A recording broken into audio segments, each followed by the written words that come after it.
العالمین والصلاة والسلام علی خاتم الانبیاء و سید المرسلین سیدنا محمد وآلہ واصحابہ اجمعین۔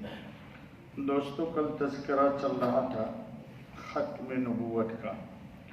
حضرت محمد رسول اللہ صلی اللہ علیہ وسلم کو اللہ تعالیٰ نے مہر نبوت عطا فرمایا تھا۔ انشاءاللہ یہ بحث اگلے ہفتے آئے گی کہ ہر نبی کو اللہ تعالیٰ نے مہر نبوت عطا فرمایا، لیکن دیگر انبیاء علیہ السلام کو یہ مہر نبوت داہنے ہاتھ میں عطا کی گئی، اور ہمارے حضرت خاتم النبیین محمد رسول اللہ صلی اللہ علیہ وسلم کو دونوں شانوں کے درمیان اللہ تعالیٰ نے عطا کی۔ یہ بھی بات اگلے ہفتے آئے گی کہ انسان کا قلب بائیں طرف یہاں ہے، اور بالکل اس کے پیچھے مہر ختم نبوت تھی۔ اس کی حکمت بھی محدثین نے لکھی ہے، جو انشاءاللہ اگلے ہفتے آئے گی۔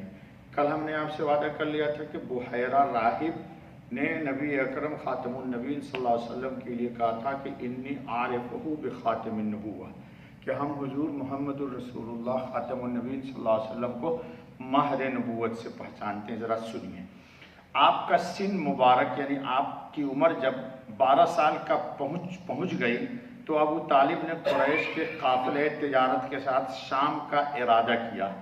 مصائب سفر کے خیال سے ابو طالب کا ارادہ حضرت خاتم النبی صلی اللہ علیہ وسلم کو ہمراہ لے جانے کا نہ تھا۔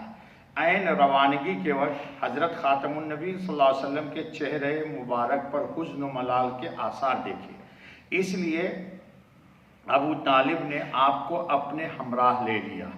جب شہر بصرہ کے قریب پہنچے تو وہاں ایک نصرانی راہب رہتا تھا جس کا نام جرجیس تھا، اور اس کو پکارتے تھے لوگ بحیرہ راہب کے نام سے، اور نبی آخر الزماں صلی اللہ علیہ وسلم کی جو علامتیں آسمانی کتابوں میں مذکور تھی ان سے بخوبی واقف اور باخبر تھا۔ چنانچہ اہل مکہ کا یہ قافلہ جب بحیرہ راہب کے عبادت خانہ صومعہ کے پاس جا کر اترا تو اس نے حضور پر نور خاتم النبی صلی اللہ علیہ وسلم کی صورت دیکھتے ہی پہچان لیا کہ یہ وہی نبی آخر الزماں ہے۔ حالانکہ عمر کتنی ہے آپ کی؟ ابھی 12 سال، جن کی کتب سابقہ میں خبر دی گئی ہے، اور آپ کا ہاتھ پکڑ لیا۔ جامع ترمذی میں ابو موسیٰ اشعری رضی اللہ عنہ سے روایت ہے کہ ایک بار ابو طالب مشائخ قریش کے ساتھ شام کی طرف گئے۔ شام میں جس جگہ جا کر اترے وہاں ایک راہب رہتا تھا۔ اس سے پہلے بھی بار بار اس راہب کے پاس سے گزر ہوا تھا، مگر وہ کبھی ان کی طرف التفات کرتا نہ تھا۔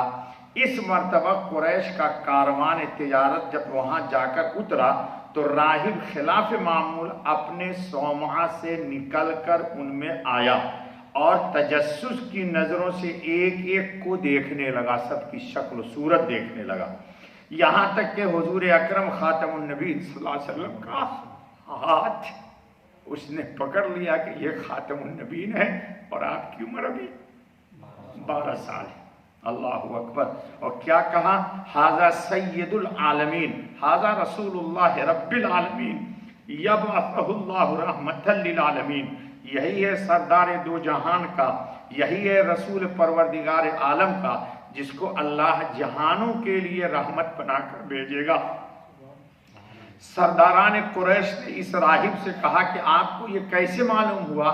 راہب نے کہا جس وقت آپ سب گھاٹی سے نکلے تو کوئی شجر یعنی درخت اور حجر یعنی پتھر ایسا باقی نہ رہا جس نے اس معصوم بچے کو سجدہ نہ کیا ہو، جس نے سجدہ نہ کیا ہو۔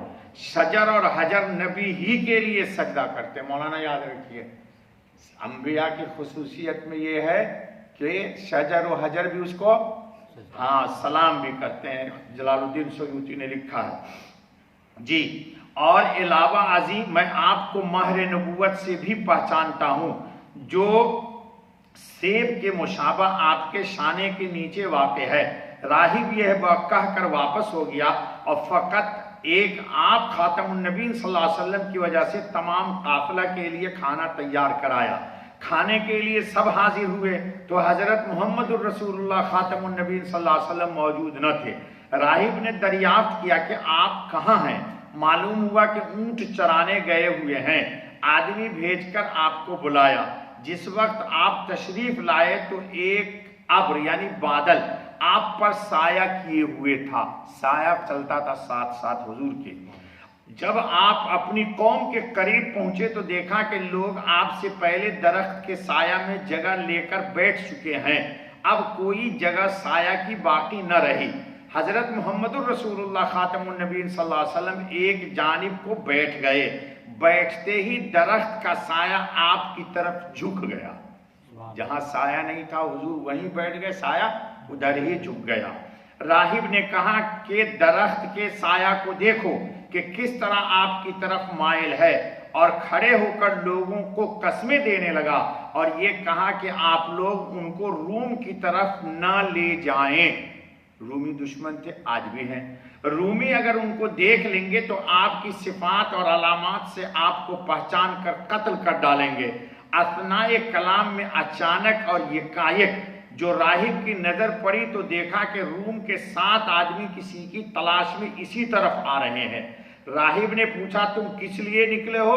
رومیوں نے کہا کہ ہم اس نبی کی تلاش میں نکلے ہیں جس کی توریت اور انجیل میں بشارت مذکور ہے کہ وہ اسی مہینے میں سفر کے لیے نکلنے والا ہے۔ جو وہ کتنی زبردست علامتیں ہیں، پھر بھی قادیانیوں کو ہدایت نصیب نہیں ہے۔ ہر طرف ہم نے اپنے آدمی بھیجے ہیں۔ راہب نے کہا اچھا یہ تو بتاؤ کہ جس شے کا رب ذوالجلال نے ارادہ فرما لیا ہو کیا اس کو کوئی روک سکتا ہے؟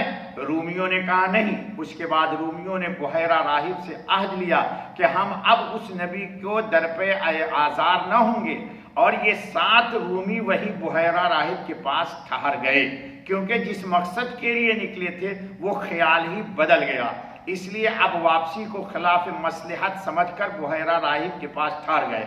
راہب نے پھر قریش کے قافلہ کو قسم دے کر یہ دریافت کیا کہ تم میں ان کا ولی اور نگہبان کون ہے؟ لوگوں نے ابو طالب کی طرف اشارہ کیا۔ راہب نے ابو طالب سے کہا کہ آپ ان کو ضرور واپس بھیج دیں یہیں سے۔ ابو طالب نے آپ کو ابو بکر اور حضرت بلال کے ہمراہ مکہ مکرمہ واپس بھیج دیا۔ راہب نے ناشتہ کے لیے روٹی اور زیتون کا ساتھ بھی حضور اکرم کے ساتھ کر دیا کہ راستے میں کھائیے گا۔ امام ترمذی فرماتے ہیں کہ یہ حدیث حسن ہے۔ حاکم فرماتے ہیں کہ یہ روایت بخاری و مسلم کی شرط پر ہے۔ بیہقی کی ایک روایت میں ہے کہ بحیرہ نے اٹھ کر آپ کی پشت مبارک کو دیکھا تو دونوں شانوں کے درمیان مہر ختم نبوت دیکھی، اور مہر نبوت کو اس صفت پر پایا جو اس کے علم میں تھی۔ وقت ہے ختم ہو گیا، 2 منٹ چلو۔ امام بیہقی فرماتے ہیں کہ یہ قصہ اہل مغازی کے نزدیک مشہور ہے۔ شیخ جلال الدین سیوطی فرماتے ہیں قصہ کے متعدد شواہد ہیں جو اس کی صحت کا حکم کرتے ہیں، اور اس شواہد کو انہوں نے بیان کیا۔ حافظ اسقلانی اصابہ میں فرماتے ہیں کہ اس روایت کے تمام راوی ثقہ ہیں اور صحیح بخاری کے راوی ہیں۔